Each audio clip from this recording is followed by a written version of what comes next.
안녕 여러분. 오늘은 여러분들하고 파동의 굴절에 대한 얘기를 좀 해보도록 할게요.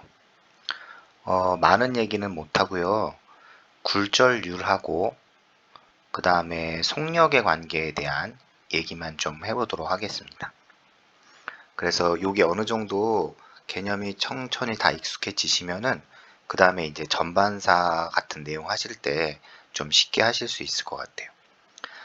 먼저 파동의 굴절에 대해서 얘기할 때 일단 기본적인 전제 조건이 진동수는 일정한데 파장이 달라지는 곳으로 갔을 때 여기처럼 매질 1에서 매질 2처럼 파장이 달라지는 곳, 매질 1에서는 파장이 좀 길이가 넓죠. 예. 매질 2에서는 파장이 길이가 좀 짧은 걸 볼 수 있습니다.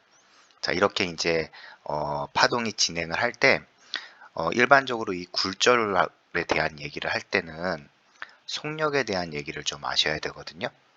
그런데 속력을 알려면 여러분들이 파장이라든지 아니면 진동수에 대한 개념을 좀 아셔야 되고, 그 다음에 이제 이런 파장이나 진동수 말고 입사각이나 굴절과 같은 각도를 가지고도 추리를 해낼 수가 있어요.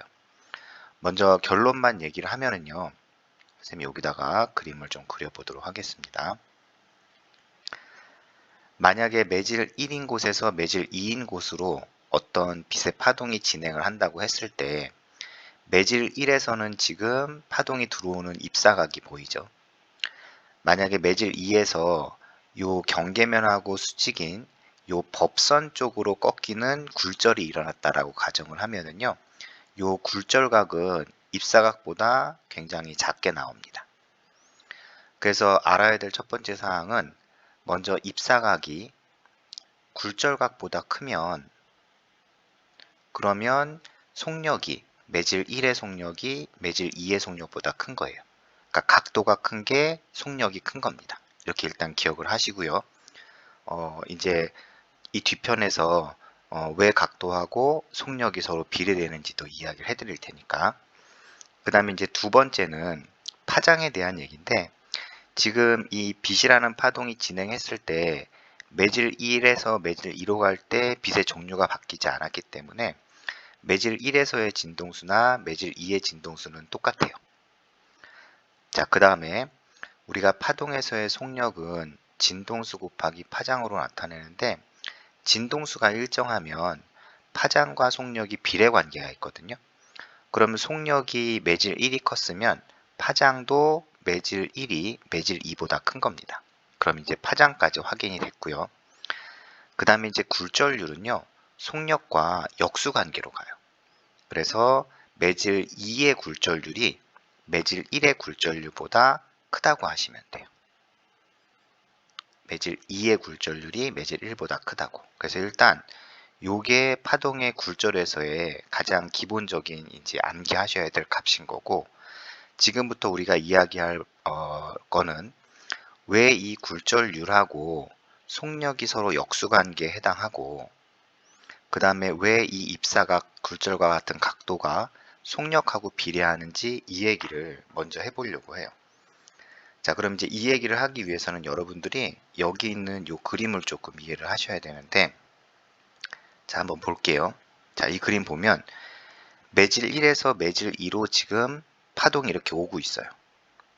그랬을 때 요 경계면을 기준으로 해서 점선의 법선이 그어지고, 그리고 이제 요 I라고 하는 입사각이 보이죠. 그 다음 매질 2로 들어가면 어쨌든 약간 법선 쪽으로 지금 꺾여서 R이라는 값이 나와요. 그럼 여기에서 I 값이 R보다 좀 크다는 거 확인할 수 있고요. 여기까지 됐죠. 그 다음에 이제 두 번째 확인할 방법은 지금 요 매질 1번에서 파동이 지금 여기에서부터 여기까지가 한 파장에 해당하는 길이거든요. 그럼 그 한 파장에 해당하는 길이인 요만큼을 가는데 시간은 이 왼쪽 거나 오른쪽 거나 똑같이 걸려요. 그런데 왼쪽은 이미 경계면에 도달했고 오른쪽은 아직 매질 1에 남아있는 상태입니다. 여기까지 따라왔죠. 이제 이 상태에서 그 다음번 파장에 해당하는 그 부분까지 간다고 가정을 했을 때 두 번째 파장까지 갈 때 이 경계면에서 끝나는 여기부터 시작해서 이렇게 직각삼각형이 하나가 생겨요. 그러면 우리가 여기 있는 이 i 값을 이 직각삼각형에서 찾으면 지금 이 전체의 각도가 90도인데 이 i 뺀 나머지 각도가 90 마이너스 i 값인 거잖아요. 그리고 법선을 중심으로 해서 경계면까지가 90이기 때문에 이 90 마이너스 90에서 이 90 마이너스 i 값을 빼면 당연히 여기는 i 값밖에 안 나와요. 자, 그러면 직각삼각형에서 여기가 i 값이 되고 이렇게 90도 각도가 나오면 이 i에 대한 사인 값은 빗면분의 높이니까 요 빗면에 해당하는 요 경계면의 길이를 l이라고 했을 때, 그쵸? 요 i에 해당하는 값은 어떻게 구할 수 있냐 하면은요, 사인을 앞에다 집어넣어서 사인 i는 l분의 높이가 b에서 b'까지니까 b, b' 이렇게 표현할 수 있어요. 여기까지 따라왔죠? 자, 그 다음에 이제 여기 밑에 있는 r 값을 좀 표현해 보도록 할게요. 여기 이제 조금 지저분하니까 다 지우고요. 싹 지우고. 자, 이제 이 r 값을 표현하고 싶은데 이 r 값도 당연히 요 위에 있는 그 선에서 아래에 있는 선까지가 한 파장이 되잖아요. 그럼 여기 한 파장 가는데 걸리는 시간과 그 다음에 여기 한 파장 가는데 걸리는 시간이 똑같단 말이에요.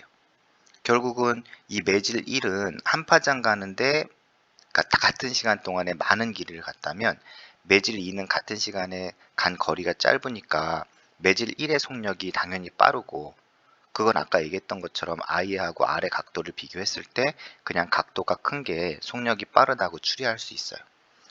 자, 그런데 좀 근거를 제시하면 이 r 값을 찾기 위해서는 지금 이렇게 직각삼각형이 하나 나오거든요.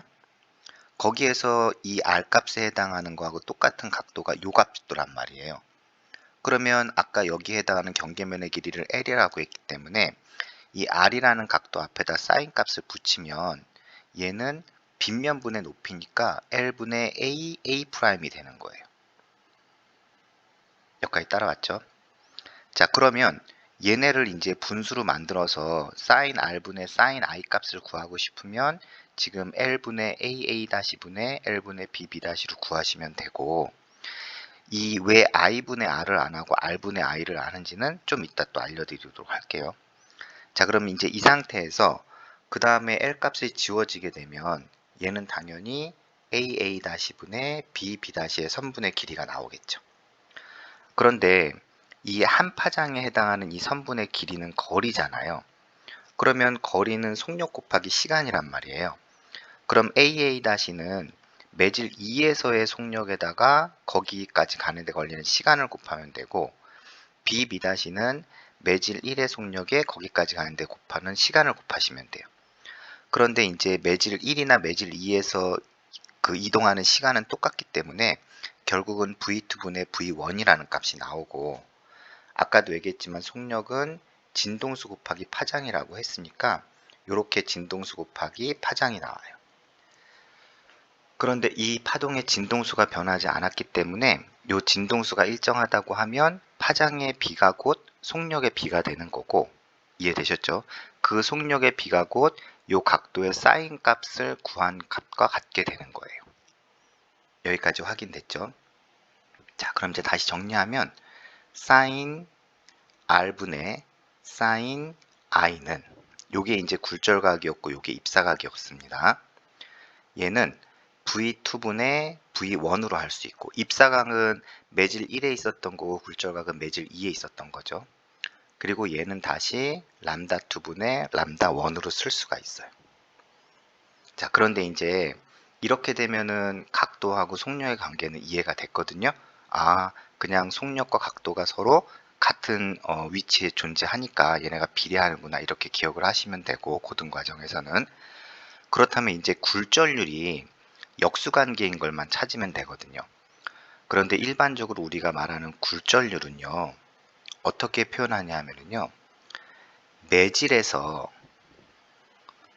빛의 속력에 대한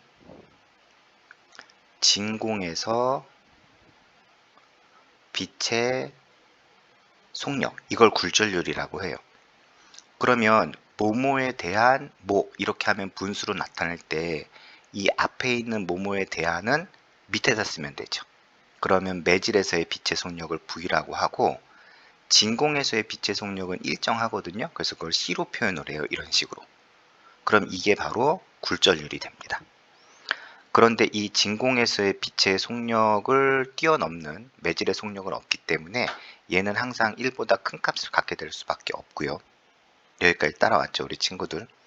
자, 이제 이 상태에서 빛의 속력은 진공에서 일정하기 때문에 당연히 이 굴절률은 여기 있는 속력의 역수일 수밖에 없어요. 그러니까 속력 이렇게 나오면 굴절률은 역수니까 이렇게 쓰는 거예요. 그럼 얘를 해석하면 한글로 이렇게 똑같이 해석하면 되겠죠. 매질 1에 대한 매질 2의 굴절률, 이런 식으로 표현이 되는 거예요. 이해되셨나요?